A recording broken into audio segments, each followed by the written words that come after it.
سيدنا ومولانا محمد وبارك وسلم। আল্লাহ পাক জাল্লা জালালুহু আমাদের সবাইকে মাফ করে দেন, আমাদের সমস্ত ইবাদত বন্দিগি আল্লাহ পাক কবুল করে নেন। ইখলাসের সাথে আল্লাহকে ডাকা, আল্লাহ পাকের হুকুমগুলো পুরা করার তৌফিক দান করেন। আগামীকালকেই ঈদুল আজহা।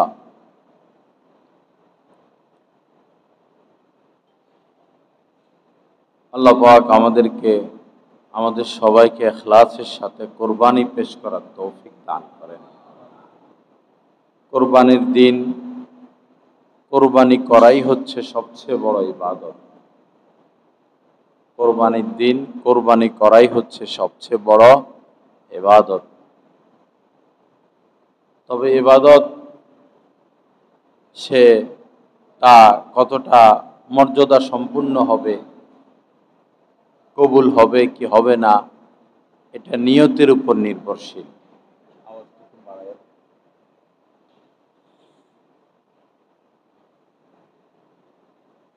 ইবাদতের সওয়াব এটা নিয়তের উপর নির্ভরশীল। নিয়ত যেমন হবে আল্লাহ পাকের পক্ষ থেকে সে পাবেও তেমন। নিয়ত যা পাবে তা। সহজ কথা হলো নিয়ত যা পাবে তা। এক জিহাদের ময়দানে, অন্য বর্ণনা এসেছে তাবুকের যুদ্ধে, কয়েকজন সাহাবী ময়দানে যেতে পারেন নাই, যুদ্ধের ময়দানে যেতে পারেন নাই, অসুস্থ ছিলেন অথবা বড় ধরনের জরুরত ছিল। নবীজি ওই যুদ্ধের ময়দান থেকে ফিরার পথে বলেছিলেন যে মদিনাতে এমন অনেক লোক রয়েছে, ওজর তাদেরকে আসতে দেয় নাই, ওজরের কারণে তারা আসতে পারে নাই। আমরা যে কোনো পথ, যে কোনো উপত্যকা অতিক্রম করি না কেন, তারা আমাদের সাথে আছে। অথচ জিহাদের ময়দানে তারা আসে নাই, কিন্তু নবীজি বলতেছেন তারা আমাদের সাথে আছেন। মানে আমরা যেমন সওয়াব পাচ্ছি, তারাও ওরকমই সওয়াব পাচ্ছে জিহাদ না করেও। কারণ কি? কারণ জিহাদের ময়দানে আসার শতভাগই তাদের ইচ্ছা এবং প্রস্তুতি ছিল, আসতে পারে নাই, অসুস্থ। তো নিয়তের কারণে জিহাদ না করেও তারা জিহাদের সওয়াব পেয়ে যাচ্ছে, নিয়তের কারণে।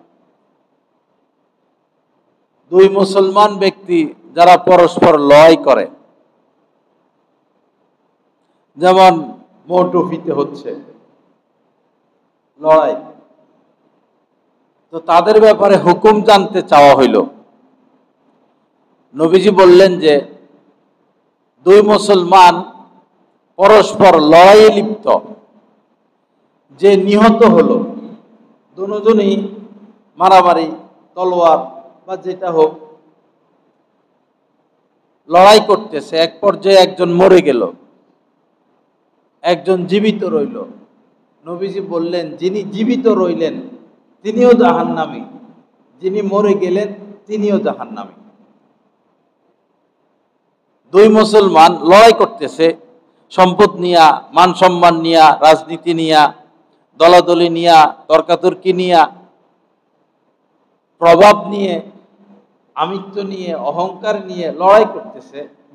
দুইজনই মুসলমান, একজন মরে গেল আর একজন জীবিত রইল। তাদের সম্পর্কে যখন হুকুম জানতে চাওয়া হইল, নবীজি বললেন যিনি হত্যা করেছে, হত্যাকারী, সে তো জাহান্নামী, যিনি নিহত হলো তিনিও জাহান্নামে চলে গেল। বড় কঠিন বিষয়। সাহাবায়ে কেরাম জানতে চাইলেন, ইয়া রাসূলুল্লাহ, এটা তো বুঝতে সহজ, যে হত্যা করলো সে জাহান্নামে যাবে, যে নিহত হলো সে কেন জাহান্নামে যাবে? নবীজি বললেন সে তো হত্যা করতেই চেয়েছিল, এটাই তার নিয়ত, এটাই তার চেষ্টা যে সে হত্যা করবে, কিন্তু সে পারে নাই, সে নিহত হয়ে গেল, নিয়তের কারণে সেও জাহান্নামে যাবে। নিয়ত তো ছিল কি করা? হত্যা করাই। মরা তার নিয়ত ছিল না। নিয়ত এমন জিনিস।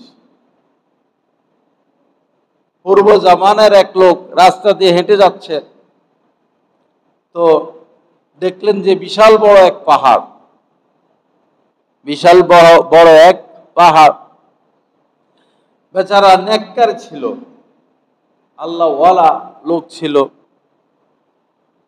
পরে সে মনে মনে ভাবলো, বলল, আল্লাহ, আমার কাছে যদি এই পরিমাণ সম্পদ থাকতো তো সব তোমার রাস্তা আমি বিলিয়ে দিতাম, সব তোমার রাস্তায় বিলিয়ে দিতাম। সে ইখলাসের সাথে কথাটা বলেছিল, পূর্ণ ইখলাস। পরে হলো কি, আল্লাহ পাক ওই জামানার নবীর কাছে ওহী পাঠাইছেন যে তোমার অমুক বান্দা মনে মনে এই কথা বলেছিল, তো এই পাহাড় পরিমাণ সম্পদ আমার রাস্তায় ব্যয় করলে সে যে পরিমাণ নেকি পাইতো তুমি তাকে জানিয়ে দাও, আমি তাকে সেই পরিমাণ নেকি দান করে দিলাম। তো দান না করেও সওয়াব পেল। কিসের বরকতে? ইখলাস, নিয়তের বরকতে। আর কোটি কোটি মানুষ দান করেও সওয়াব পায় না। কিসের কারণে? নিয়তের কারণে। দান না করে সওয়াব পাচ্ছে, জিহাদের ময়দানে না গিয়েও জিহাদের সওয়াব পাচ্ছে নিয়তের কারণে। আর জিহাদ করেও সওয়াব পাচ্ছেন না, দান করেও সওয়াব পাচ্ছেন না, নামাজ পড়েও সওয়াব পাচ্ছেন না। কিসের কারণে? নিয়তের কারণে। মান সাল্লা ইউরাই ফাকাদ আশরাকা, নবীজি বলেছেন যে মানুষকে দেখানোর উদ্দেশ্যে নামাজ পড়ে, মানুষকে দেখানোর উদ্দেশ্যে, সে তো শিরক করলো। ওমান সামা ইউরাই ফাকাদ আশরাকা ওমান তাসাদ্দাকা ইউরাই ফাকাদ আশরাকা, যে রোজা রাখে, যে দান সদকা করে, আমি দানবীর, আমি রাজনৈতিকবিদ, যারা নির্বাচন করে, নির্বাচনের আগে ভালো একটা দান সদকা করে এবং ঘোষণা দিতে থাকে, নির্বাচনের পরে আর আত্মা বার্তা পাওয়া যায় না, দেখা সাক্ষাৎ পাওয়াই মুশকিল হয়ে যায়। নির্বাচন আগে তরকারিওয়ালার কাছেও আইসা মুসাফা, পান বিক্রি করে তার সাথেও মুসাফা, রিক্সাওয়ালার সাথে কোলাকুলি, সুইফারের সাথে কোলাকুলি, এগুলো আবার সামসারা ছবি তোলে আর ছবি তোলে আর ছাড়ে। আমাদের নেতা কি মহান, নির্বাচনের পরে না বোঝা যায় নেতা কি মহান, নির্বাচনের পরে না বোঝা যায় বিষয়টা কেমন। আল্লাহ পাক সহি বুঝ দান করেন। অনেকে দান সদকা করে বিভিন্ন উদ্দেশ্যে, যে যে উদ্দেশ্যে দান সদকা করবে, ইবাদত করবে, আল্লাহর কাছে সে সেটাই পেয়ে যাবে, আল্লাহর কাছে সে সেটাই পেয়ে যাবে। তো কোরবানি এখানে বাস ইখলাস। ওমা উমিরু ইল্লা লিয়াবুদুল্লাহা মুখলিসিনা লাহুদ্দিন হুনাফা। ইবাদতের ক্ষেত্রে তিনটা কথা আল্লাহ পাক বলেছেন। তিনটা জিনিস যখন সংযুক্ত হবে ইবাদতে, তখন সেটা শতভাগ কবুল। শতভাগ কি? কবুল। তিনটা জিনিস সংযুক্ত হতে হবে। আল্লাহ পাক বলেন যে তাদেরকে নির্দেশ দেওয়া হয়েছে আল্লাহর ইবাদতের, ওমা উমিরু ইল্লা লিয়াবুদুল্লাহা মুখলিসিনা, নিয়ত ঠিক, স্বচ্ছ অন্তরে, মুখলিসিনা, দিলটা পরিষ্কার থাকতে হবে, নিয়তটা শতভাগ আল্লাহর জন্য, লিল্লাহ, একনিষ্ঠ, হুনাফা, একনিষ্ঠ হয়ে, লাহুদ্দিন, আল্লাহর আনুগত্যে। আল্লাহর আনুগত্য, একনিষ্ঠতা এবং দিল থেকে আল্লাহর জন্য যখন কোনো ইবাদত করা হবে তখন সেটা মাকবুল ইবাদত। কুরবানির ক্ষেত্রে আল্লাহ পাক বলেছেন যে লা ইয়ানালাল্লাহা লুহুমুহা ওয়ালা দিমাউহা, যে আল্লাহর কাছে এই পশুর রক্ত, গোশত কিছুই পৌঁছায় না। পৌঁছায় দিলের বিষয়টা, পৌঁছায় মনের বিষয়টা, পৌঁছায় তার নিয়তটা। নিয়তের উপরে হয় 1 নেকি পাবে অথবা 700 নেকি পাবে, হয় 1 নেকি পাবে। অথবা 10 নেকি পাবে, অথবা 100 নেকি পাবে, অথবা 700 পর্যন্ত পাবে, অথবা পাবেই না। আল্লাহ আমাদের সবাইকে কবুল করেন। তো ভয়ের কিছু না, ভয়ের কিছু না, মনে এটা আসবে সেটা আসবে, এগুলোকে আমরা পাত্তা দিব না।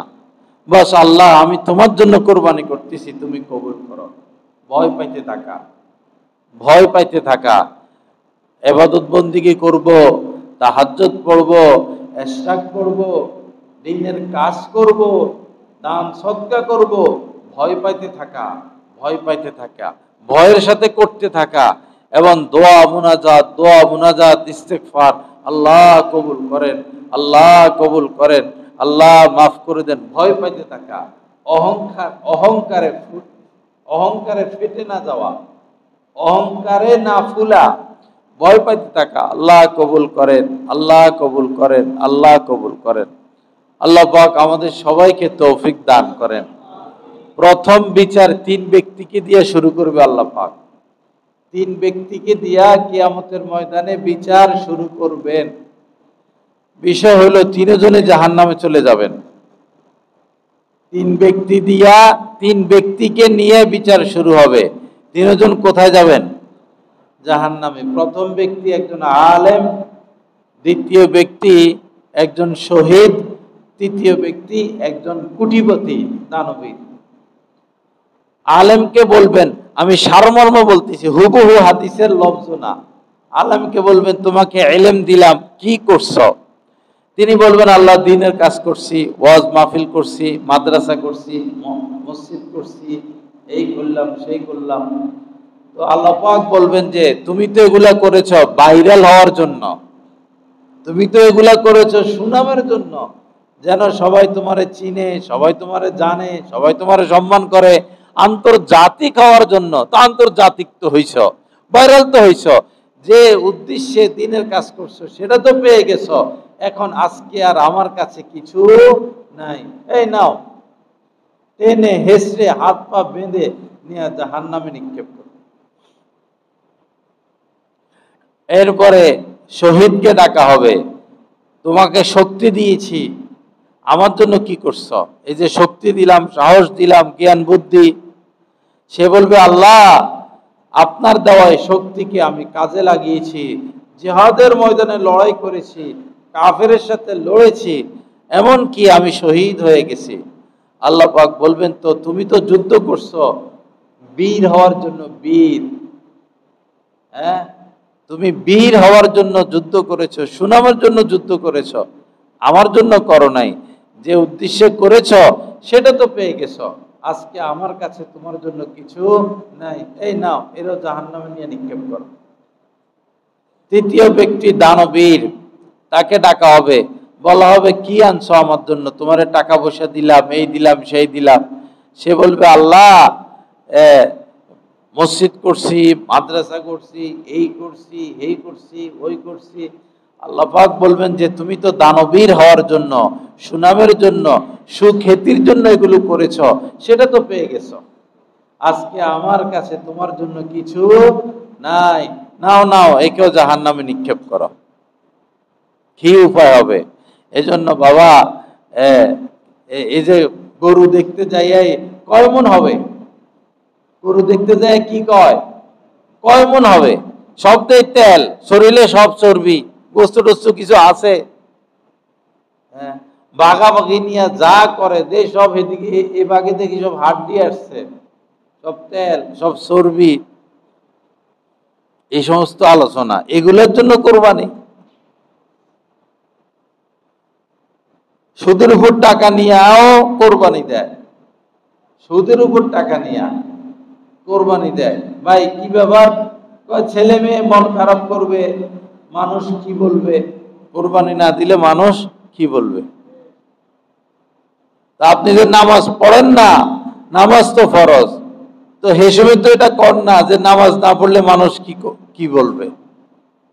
আপনার উপর জাকাত ওয়াজিব, জাকাত দিচ্ছেন না, হিসেবে তো এই কথাটা বলেন না, কোরবানির ক্ষেত্রে এই কথা কেন বলেন? এই সমস্ত কথা না বলা, এই সমস্ত কথা না বলা। কোরবানি মানে কোরবানি, কোরবানি মানে সঞ্চয় নয়। একথা বারবার বলা হচ্ছে, কোরবানি মানে সঞ্চয় নয়, কোরবানি মানে কোরবানি, কোরবানি মানে উৎসর্গ।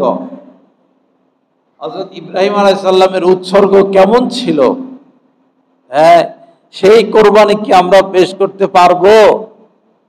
বর্তমানে কি এমন কেউ আছে হযরত ইব্রাহিম আলাইহিস সালামের মতো কোরবানি পেশ করার মতো কেউ আছে?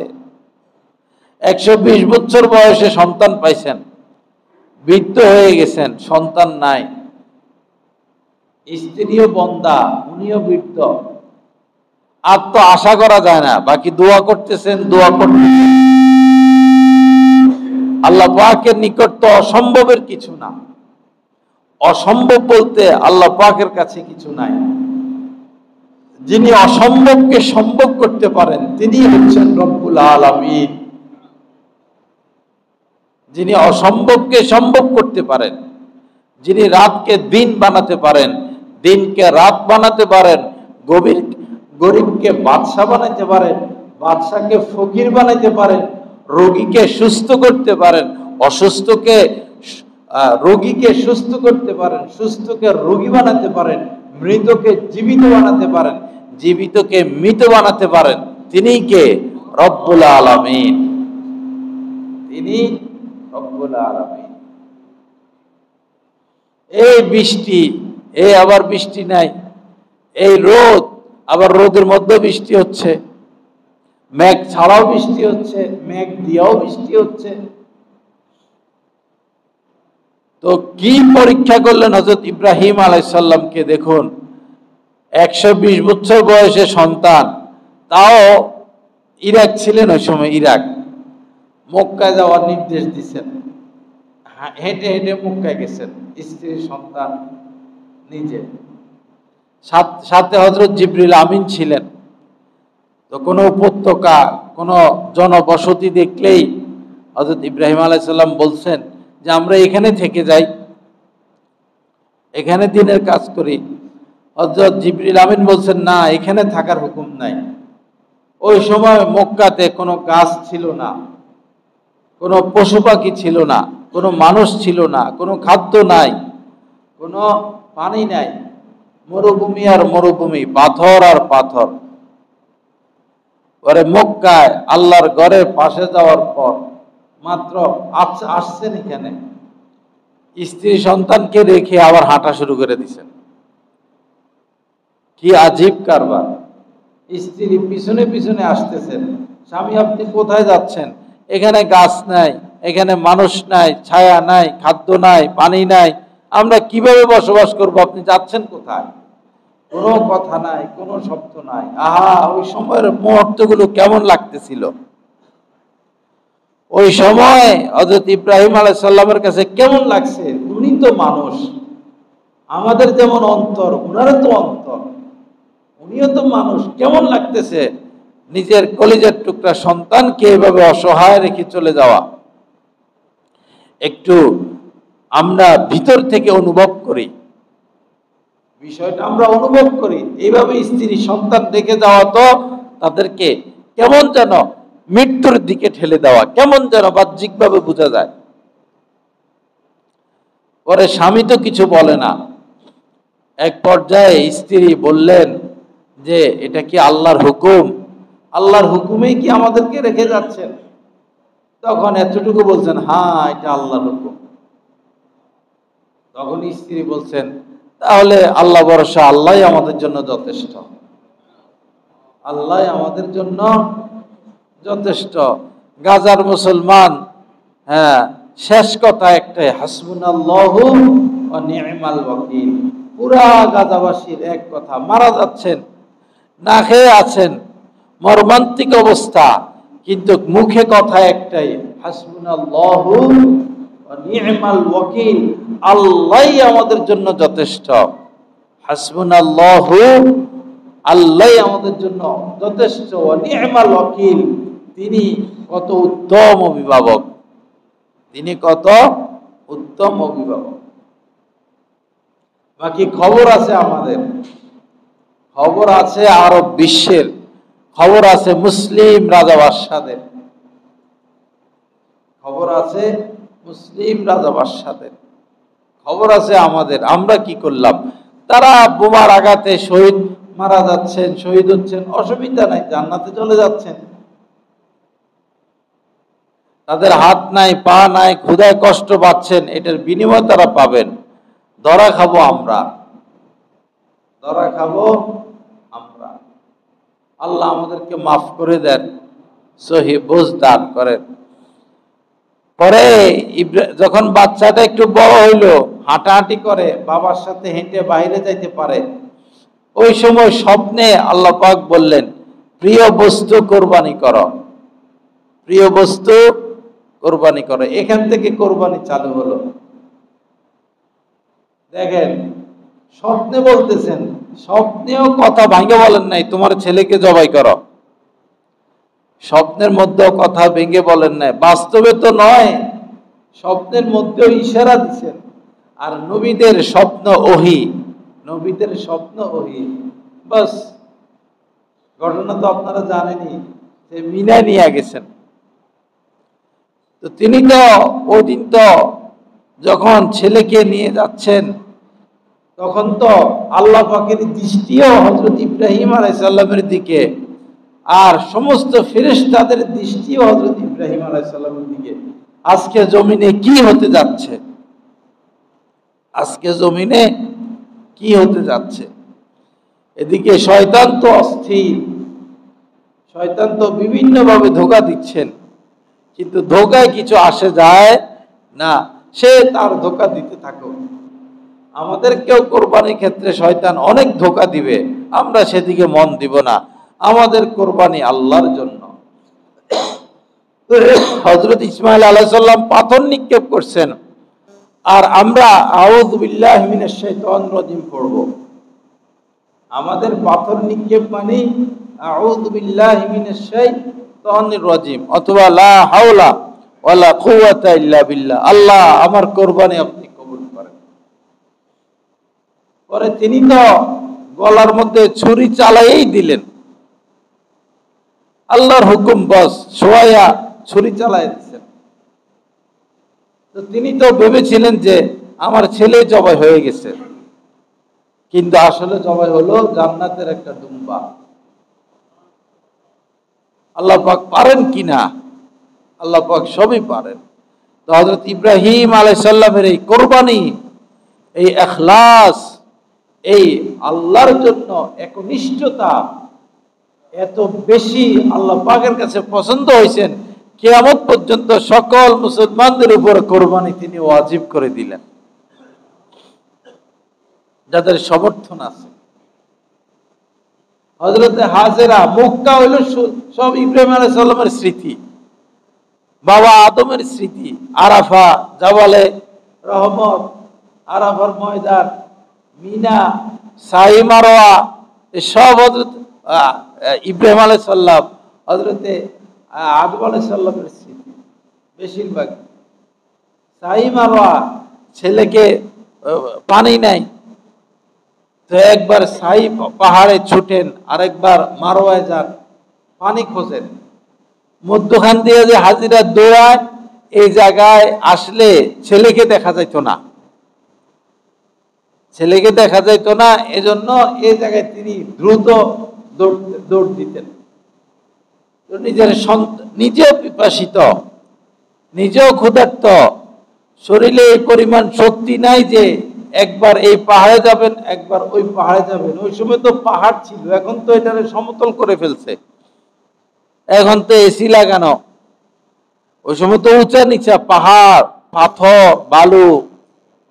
একজন মহিলা ক্ষুধার্ত অবস্থায়, পিপাসিত অবস্থায়, একা একা এই শহরে, আর কোনো মানুষ নাই, দিন রাত কিভাবে কাটবে?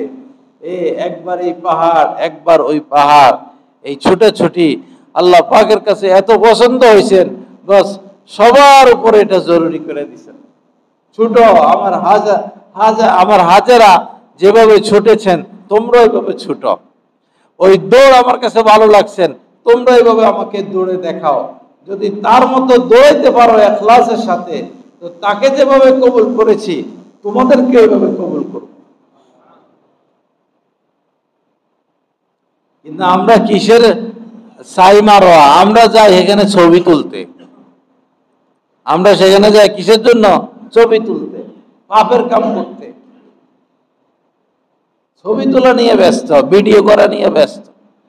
এই সাফা মারোয়ায় যান, তাওয়াফে যান, হাজরা আসওয়াদ বলেন, মাকামি ইব্রাহিম বলেন, মাতাফ বলেন, জাবালে নূর বলেন, জাবালে রহমত বলেন, মিনা বলেন, আরাফার ময়দান বলেন, জমজম বলেন, এই এই এই মুসলমানেরা এই কবিরা গুনাহ করার জন্য সেখানে যায়, সব কবিরা গুনাহ লিখিত। এতদিন তো এই যে এই শুকনা মৌলবীরা, এতদিন শুকনা মৌলবীরা বলতো যে ছবি তোলা যদি প্রিন্ট না করে তাহলে জায়েজ। শুকনা মোল্লারা বলতো এটা প্রিন্ট করার আগ পর্যন্ত জায়েজ। এখন তো প্রিন্ট শুরু করে দিছে, এখন তো প্রিন্ট শুরু করছে, তো এটা কেমনে জায়েজ হলো? এতদিন তো তোমাদের ফতোয়া ছিল এটা হারাম, এখন তো তোমরা এটাও শুরু করে দিছো। জায়গায় জায়গায় মাহফিলে যে যাই দেখি পোস্টারে এখন আলেম ওলামাদের ছবি। কোন বাইরালি বক্তা আসবে বয়ান ওয়াজ করতে, বিশাল বড় করে তার ছবি প্রিন্ট করে লাগায় রাখছে, প্রধান অতিথি। দিন শেষ হয়ে গেল, দিন শেষ হয়ে যাচ্ছে, দিন নাই।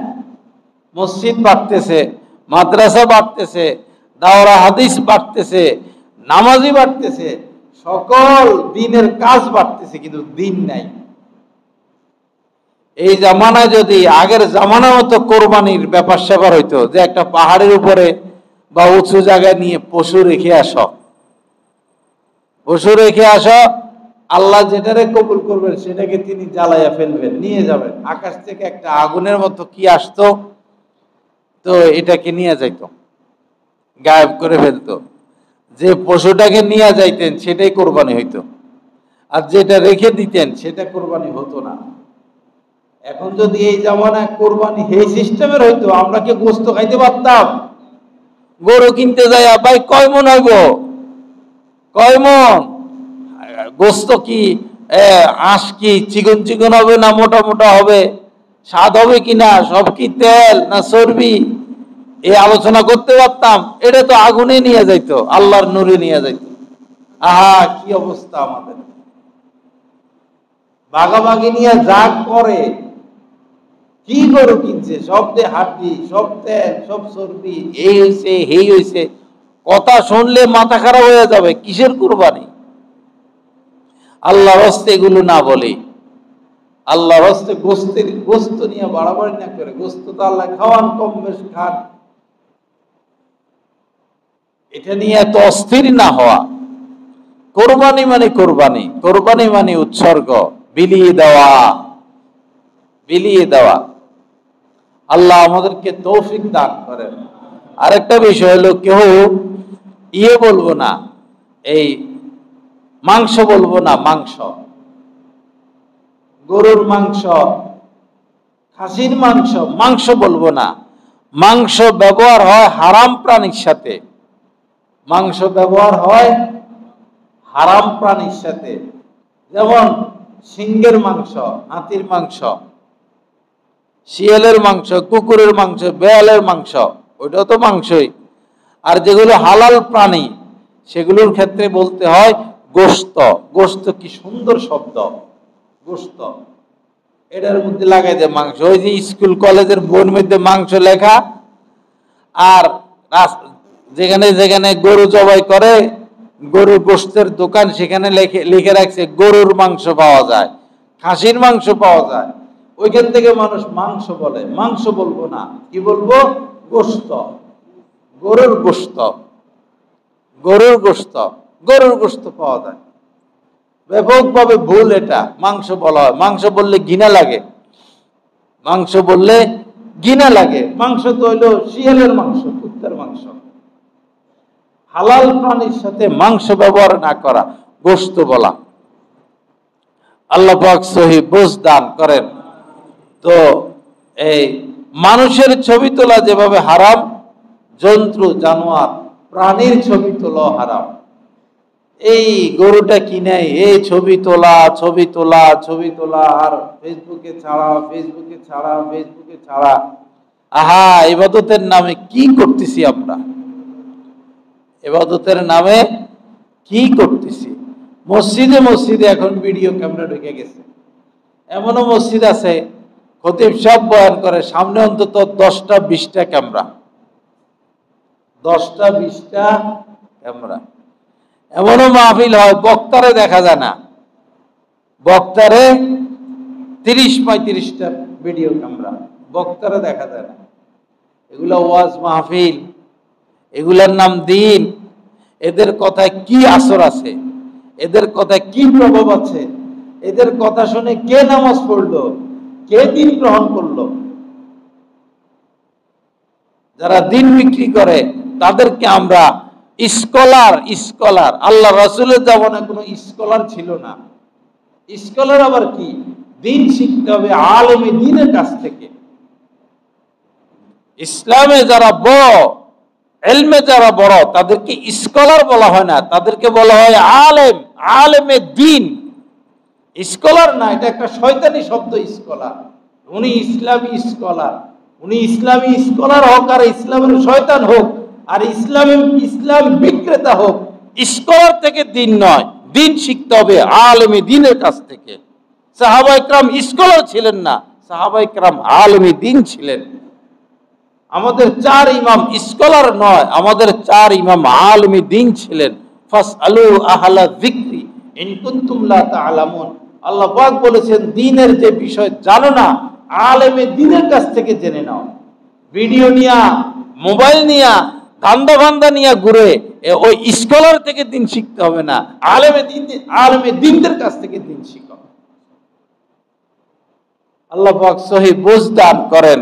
আমাদের কথা আর কে শুনবে? যাদের শোহরত প্রসিদ্ধি তাদের কথায় মানুষ শুনবে, আমাদের কথা কে শুনবে? আমাদের দায়িত্ব বলে যাওয়া, বলে যাচ্ছি। এক লোক বিয়ে পড়াইছে, ছেলের বিয়া, ছেলে ইতালি মেয়ে বাংলাদেশ।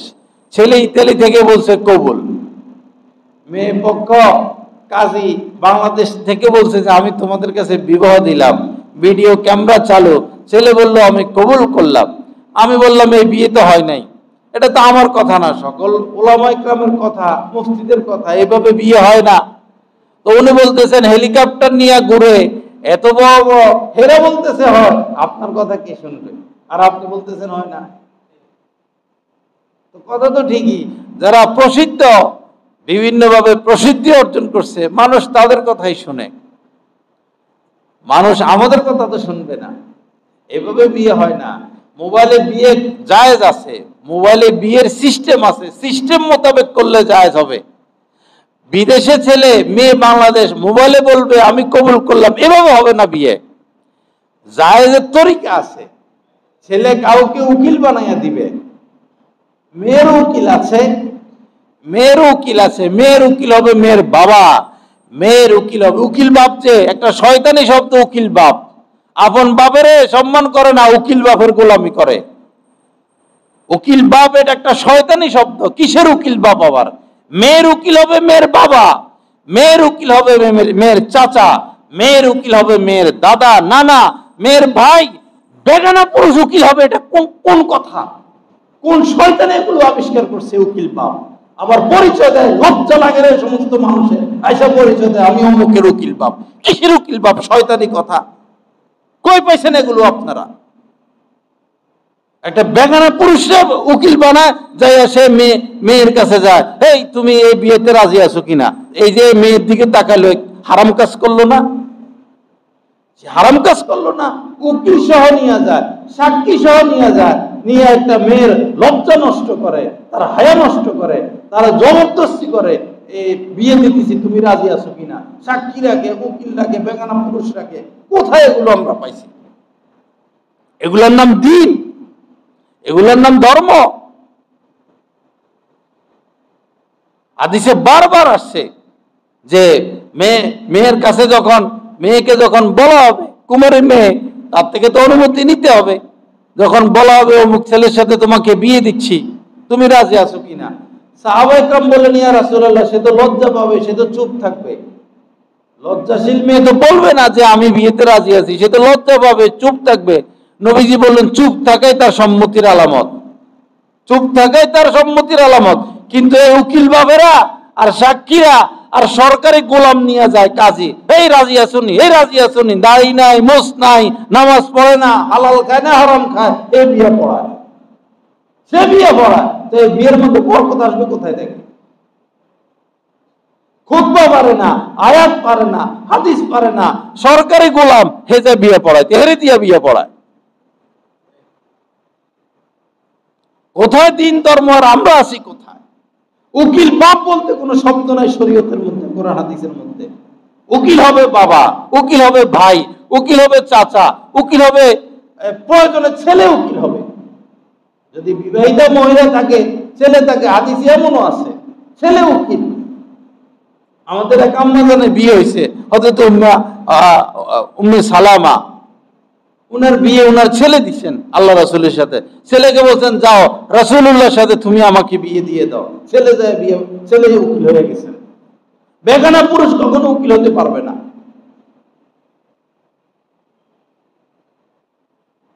ধর্ম এক জায়গায়, এটার টাইনা হিসরাইয়া ওই বাইরালি শয়তানেরা এটারে নিয়ে গেছে আরেক জায়গায়। আমরা তো তাদের থেকে দিন শিখি, তাদের কথা শুনি। একটা বাইরালিরে আনেন না যে তোমরা তো কোটি কোটি টাকার মালিক হয়ে গেছো, একটা মাহফিল ফ্রি করে দাও। একটা আনেন, একবারের জন্য আনেন, আপনারা তো জীবন দিয়ে দিবেন হেদের জন্য। নেতাদের জন্য জীবন দিয়ে দেয় যারা চুরি ডাকাতি নিয়ে ব্যস্ত, আর বাইরালিদের জন্য জীবন দিয়ে দেয় যারা টাকা কামানো নিয়ে ব্যস্ত।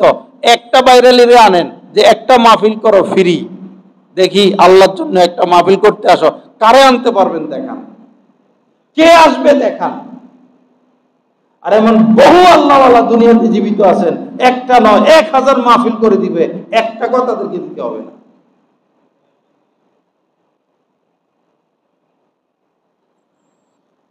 আল্লাহ পাক আমাদেরকে সহি বুঝ দান করেন। বাবা, স্রোতের সাথে ভেসে যাবেন না, স্রোতের সাথে। সিংহ বাঘ কখনো স্রোতের সাথে ভেসে যায় না। সে সিংহ স্রোতের অনুকূলেও চলে না, সেই সিংহ যে স্রোতের বিপরীত চলে, সেই সিংহ স্রোতের বিপরীত সে চলবে। স্রোত পূর্ব দিক থেকে আসে, সে পূর্ব দিক থেকে পশ্চিমে যাবে না, সে পশ্চিম থেকে পূর্ব দিকে যাবে, এর নাম সিংহ। স্রোতের সাথে ভেসে যাবেন না, দিন শিখতে হবে আলেমে দ্বীনের সোহবতে থেকে থেকে, আলেমে দ্বীনের থেকে দিন শিখতে হবে। কোন আওয়ামের দায়িত্ব না মানুষকে দিন শিখানো, কোন আওয়ামের উপরে জিম্মাদারি নাই, এই জিম্মাদারি আলেমের উপরে। ডাক্তার ডাক্তারি করবে, এটা ডাক্তারের পেশা, ডাক্তারের দায়িত্ব। ইঞ্জিনিয়ার বিল্ডিং এর ম্যাপ দিবে, এটা তার দায়িত্ব। পাইলট ড্রাইভার সে গাড়ি চালাবে, এটা তার দায়িত্ব। বাবুর্চি সে রান্না বান্না করবে, এটা তার দায়িত্ব। যে মন্ত্রণালয়ের যিনি মন্ত্রী, তিনি তার মন্ত্রণালয় দেখবেন, আইন মন্ত্রী আইন মন্ত্রণালয় দেখবেন, খাদ্য মন্ত্রী খাদ্য মন্ত্রণালয় দেখবেন, যোগাযোগ মন্ত্রী যোগাযোগ মন্ত্রণালয় দেখবেন। যার যার সেক্টর ভিন্ন ভিন্ন, যার যার দায়িত্ব ভিন্ন ভিন্ন। দিন শিখানো, দিন শিখানো, দিন শিখানো, এটা কেবলই মাত্র আলেমী দ্বীনের দায়িত্ব। দিনের কথা বলা কেবলই মাত্র আলেমী দ্বীনের দায়িত্ব।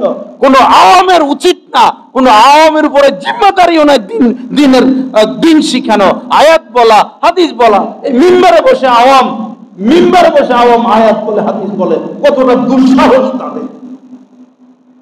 মিম্বার তো একজন আলিম, মিম্বার একজন আলেম বলবে।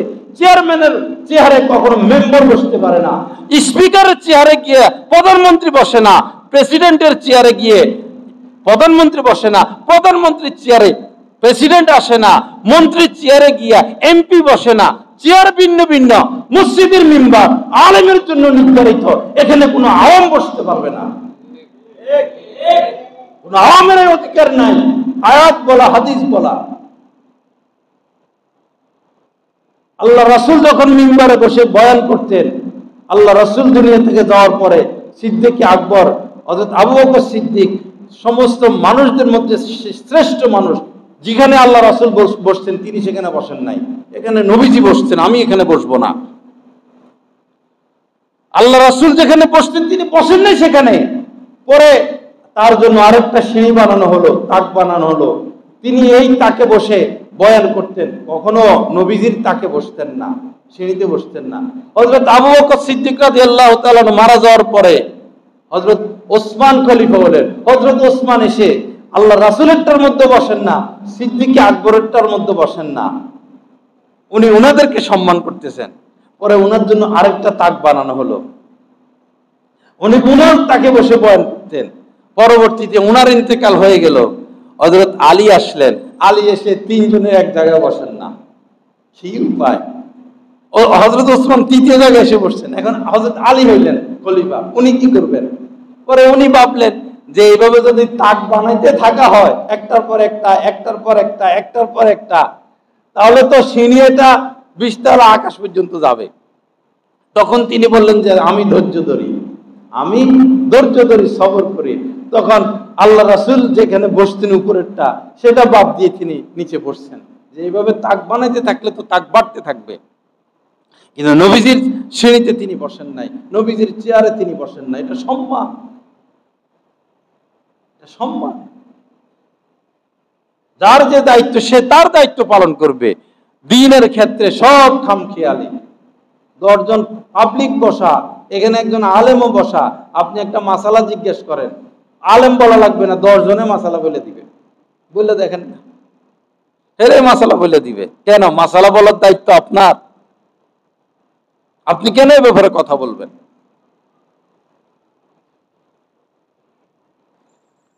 লা ইলাহা ইল্লাল্লাহ। আল্লাহ পাক আমাদেরকে মাফ করে দেন, আল্লাহ পাক সহিহ বুঝ দান করেন, আল্লাহ পাক আমাদেরকে দ্বীনকে দ্বীনের জায়গায় রাখার তৌফিক দান করেন।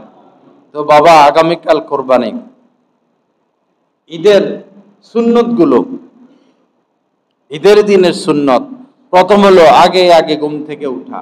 মনে রাখবেন, আগে আগে ঘুম থেকে উঠা। 13টা সুন্নত। আগে আগে ঘুম থেকে উঠা, মেসওয়াক করা। যাদের মেসওয়াক নাই একটা মেসওয়াক কিনে নিব। একটা মেসওয়াক 20 টাকা পাওয়া যায়, বা গাছের ডাল ফ্রি পাওয়া যায়। অবশ্যই মেসওয়াক রাখবো। মেসওয়াক করা, ভালো করে গোসল করা, ভালো করে গোসল করা, ভালো পোশাক পরা, ভালো জামা কাপড়, ভালো পোশাক পরা। নতুন বলা হয়নি, ভালো যেটা সুন্দর পরিষ্কার পরিচ্ছন্ন সেটা পরা। খুশবু লাগানো, অবশ্যই খুশবু লাগাবো, খুশবু লাগানো। এরপরে শরীয়তের সীমায় থেকে সাজগোজ করা, শরীয়তের সীমায় থেকে সাজগোজ করা। মেয়েরা দিন দিন অশ্লীল হয়ে যাচ্ছে, উলঙ্গ হয়ে যাচ্ছে, এটা শরীয়তের সীমা না। ছেলেরা এই লেংটি পরে, লেংটি, এটা শরীয়তের সীমা না, এটা সীমা না, এটা সীমা লঙ্ঘন করা হয়েছে, সীমা লঙ্ঘন করা হয়েছে। এরপরে শরীয়ত সম্মত সাজগোজ করা। কোরবানির ঈদ, ঈদুল আজহার দিন কিছু না খেয়ে ঈদগাহে আসা, কিছু না খেয়ে ঈদগাহে আসা, আগে আগে ঈদগাহে আসা, আগে আগে ঈদগাহে আসা, এক রাস্তা দিয়ে আসা, যাওয়ার সময় আরেক রাস্তা দিয়ে যাওয়া। এবং ঈদুল আজহার দিন তাকবীর জোরে জোরে বলা, সকল মুসলমানের মুখে। যে ঘর থেকে যেমন লাব্বাইক আল্লাহুম্মা লাব্বাইক জোরে জোরে বলে, সকল মুসলমান এই দিনে আল্লাহু আকবার, আল্লাহু আকবার, লা ইলাহা ইল্লাল্লাহু আল্লাহু আকবার, আল্লাহু আকবার, ওয়ালিল্লাহিল হামদ। এটার আসর ভিন্ন, এটার প্রভাব ভিন্ন। সবাই যদি আওয়াজ দিয়ে দিয়ে এটা বলতে বলতে আসে, কি সুন্দর লাগে। বিধর্মীদের কাছে আল্লাহু আকবারের ধ্বনি চলে গেল, দ্বীনের দাওয়াত হয়ে গেল, ইসলামের দাওয়াত হয়ে গেল। আল্লাহু আকবার, আল্লাহু আকবার, লা ইলাহা ইল্লাল্লাহু আল্লাহু আকবার, আল্লাহু আকবার, ওয়ালিল্লাহিল হামদ। আওয়াজ দিয়ে দিয়ে বলতে বলতে আসা। এরপরে ঈদগাহে আসা। ঈদগাহে ঈদের দিন, এই ঈদগাহে ঈদের দিন এসে ঈদগাহে কোনো নফল না পড়া মাকরুহ। ঈদের নামাজের আগে কোনো নফল নাই। ইমাম সাহেবের পাশাপাশি বসা, খুতবা শুনে যাওয়া, এই নামাজটা শেষ হলে অনেকে চলে যায়, এমন না করা। খুতবা শোনা, খুতবা হবে, এরপরে আমরা যাব। যাওয়ার সময় অন্য রাস্তায় যাওয়া। এরপরে এই তো হলো সুন্নতগুলো। আর আমরা যে কোরবানি দিব, কোরবানির ক্ষেত্রে 4টা রগ কাটতে হয় জন্তু, 4টা রগ, শ্বাসনালী, খাদ্যনালী, শ্বাসনালী, খাদ্যনালী, আর 2টা সারগ আছে। এই 4টা কাটতে হয়, কমপক্ষে 3টা। 3টার নিচে যদি কাটা হয় এটা কোরবানি হয় না, এটা হয়ে যায়, এটা মৃত প্রাণী, এটাকে খাওয়া হালাল হবে না। এবং অবশ্যই আল্লাহর নাম নিতে হবে, বিসমিল্লাহ বলতে হবে। ইচ্ছা করে বিসমিল্লাহ ছেড়ে দিলে এই পশু আর হালাল হয় না। জবাইয়ের ক্ষেত্রে যেটা সুন্নতে মুআক্কাদা, যিনি জবাই করবেন তিনিও কিবলামুখী থাকবেন, আর পশুর চেহারাটাকে কিবলার দিকে রাখা। আমরা তো আকাশের দিকে করি, তো ভালো মতো ধৈরা টৈরা বাইন্দা টাইন্দা পরে চেহারাটা, তার চেহারাটা কিবলার দিকে দিয়ে দেওয়া। জোরে আল্লাহু আকবার বলবেন, পশু আর ব্যথা পাবে না। পশু আর, বৈজ্ঞানিকভাবে এগুলো পরীক্ষা নিরীক্ষা হয়েছে, ব্যথা পায় না। পশু আর ব্যথা পাবে না। যে নড়াচড়া এটা বাঁচার জন্য করে, মূলত যেটা দেখা যায় অনেক কষ্ট অনেক ব্যথা, আসলে পায় না, ব্যথা পায় না। তো জোরে আল্লাহু আকবার বলবেন। আল্লাহু আকবারের ধ্বনি তাদের কানে গেলে তারা আল্লাহর নামে নেশাগ্রস্ত হয়ে যায়, আল্লাহর নামে তারা নেশাগ্রস্ত হয়ে যায়, তাদের আর খবর থাকে না। জোরে আল্লাহু আকবার বলবো। আর এই হাত পা চারোটা বেঁধে ফেললে হয়, বাঁশ দিয়ে চাপ না দেওয়া, বাঁশ দিয়ে চাপ না দেওয়া। যখন তাকে জবাই করা হবে ওই সময় শোয়ানো, শোয়া বাইন্দা তারে 2 মিনিট 5 মিনিট 10 মিনিট রাখা, এটা অন্যায়। যিনি জবাই করবেন তিনি যখন কাছাকাছি আসেন তখন তাকে শোয়ানো, এর আগে শোয়াইয়া তারে কষ্ট দেওয়া এটা ঠিক না। মোটা ধার নাই এরকম ছুরি দিয়ে জবাই না করা, ধারালো ছুরি, যেন তার কষ্ট কম হয়, সহজে যেন জবাই হয়ে যায়। অনেক সময় এরকম এরকম এরকম এরকম করে জবাই হয় না, ছুরিতে ধার নাই। প্রয়োজনে যাদের বড় গরু তারা বড় ছুরি নিজেরা ব্যবস্থা রাখবেন। ও এত বড় গলা আছে, এত বড় গলা, নারিকেল গাছ তাল গাছের মতো গলা, তো এটারে এত ছোট ছুরি দিয়ে কেমনে কি হবে? ব্যক্তিগত ছুরি রাখবেন যেন পশুটার কষ্ট কম হয়। পশু মারা যাওয়ার আগ পর্যন্ত তার হাত পা কাটবেন না, মারা যাওয়ার আগ পর্যন্ত হাত পা কাটবেন না। সে মারা যাবে, সে নিস্তেজ হয়ে যাবে। অনেকে এমন করে, সে জীবিত এ হাত কাটা শুরু করে, পরে হে এমনি হাত নাড়া দেয়। এই কষ্টের উপরে কষ্ট না দেয়, তাকে শান্তভাবে দুনিয়া থেকে বিদায় নিতে দেন, তারা আগে তাকে কষ্ট দিবেন না। এরপরে এই জবাইয়ের দৃশ্যগুলো ভিডিও না করা, জবাইয়ের দৃশ্যগুলো ভিডিও না করা। যে যেখানে জবাই করবেন আপনার দায়িত্ব, আপনি রাস্তা পরিষ্কার করে দিবেন, ভালো করে পানি মারবেন, খুব ভালো করে পানি মারবেন, কোনো রক্ত যেন এখানে না থাকে। প্রয়োজনে ব্লিচিং পাউডার দিয়ে দিবেন, রাস্তা পরিষ্কার রাখবেন। নাড়ি বড়িগুলো ড্রেনের মধ্যে ফেলে দিবেন না, নাড়ি বড়িগুলো ড্রেনে রাস্তায় ফেলে দিবেন না। ময়লাগুলো এগুলো মাটির নিচে পুঁতে ফেলবেন, অথবা আগে বড় গর্ত করবেন, এখানে রক্ত যাবে, এখানে গোবর টুবর এগুলো ফেলে দিবেন। ড্রেনের মধ্যে যদি গোবর ফেলা হয় ড্রেন যাবে জাম খাইয়া, পরে এই সমাজে সরকার এসে থাকবে না, এই সমাজে আমি আপনি থাকবো। আমাদের দায়িত্ব আমরা পালন করব। আর চামড়াটা মাদ্রাসায় দিয়ে দিবেন, চামড়াটা মাদ্রাসায় দিয়ে দিবেন। মাদ্রাসা ওয়ালা আপনি চামড়া বিক্রি করলে আর কত পাবেন? চামড়া বিক্রি করলে আর কত পাবেন? এক সময় একটা চামড়ার দাম 4000 টাকা ছিল। মাদ্রাসাগুলোরে ধ্বংস করার জন্য চামড়ার দাম কমাইতে কমাইতে 400 টাকায় আনছে। মাদ্রাসা ধ্বংস হয় নাই, তারা ধ্বংস হয়ে গেছে।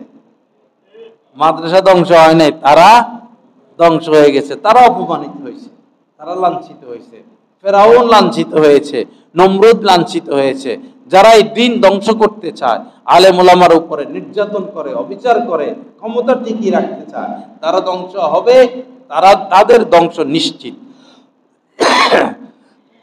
জুতার দাম বেড়ে গেছে আর চামড়ার দাম একবারে নিচে। সিন্ডিকেট, ওই সিন্ডিকেটটা এখনো ভাঙতে পারেনি সরকার, তাও একটু দাম বাড়ছে, কিন্তু সময় লাগবে। চামড়াটা আল্লাহর হস্তে মাদ্রাসায় দিয়ে দিবেন, এটা আপনাদের মাদ্রাসা, আপনাদের দানে চলে, আপনাদের মাদ্রাসা আপনাদের দানে চলে। আপনারা মারা গেলে এই মাদ্রাসার মাঠে আপনাদের লাশ আনা হয়, এই ছাত্ররা, এই ওলামা ইকরাম জানাজার নামাজ পড়ে, কত বড় সৌভাগ্য। কেউ দয়া করে এটা বলবেন না যে আমারে 500 টাকা দেন, আমারে 200 টাকা দেন, তাহলে এই চামড়া এনে মাদ্রাসা মাদ্রাসার কোনো লাভ নাই, চামড়া এনে মাদ্রাসার কোনো লাভ নাই। আল্লাহর হস্তে এই চামড়াটা মাদ্রাসায় দিয়ে দিবেন, এর উসিলায় দ্বীনের কাজ হবে, আপনি ডবল সওয়াব পাবেন। এক হলো দানের সওয়াব, আরেকটা হলো দ্বীনকে আপনি শক্তিশালী করলেন। আল্লাহ পাক সহি বুঝ দান করেন, আল্লাহ পাক আমাদের কোরবানিকে কবুল করেন। তা আজকে তো আমরা রোজা রাখলামই, বেশিরভাগ মানুষই রোজা রাখছেন। ঈদের রাত্রে ইবাদত করা, যেই দিন মানুষের অন্তর মরে যাবে, যেই দিন মানুষের অন্তর মরে যাবে, যারা দুই ঈদের রাত্রে ইবাদত করবে সেই দিন তাদের অন্তর মরবে না। অন্তর মরা মানে ঘাবড়িয়ে যাওয়া। কিয়ামতের ময়দানে আযাব গজব দেখে মানুষ ঘাবড়িয়ে যাবে, পেরেশান হয়ে যাবে, অস্থির হয়ে যাবে। কিন্তু যারা দুই ঈদের রাত্রিতে ইবাদত করবে তারা ঘাবড়াবে না, তাদের কিছু হবে না। আরেকটি হলো তাকবীর তাশরিক, এটা ফজর থেকে শুরু হয়েছে।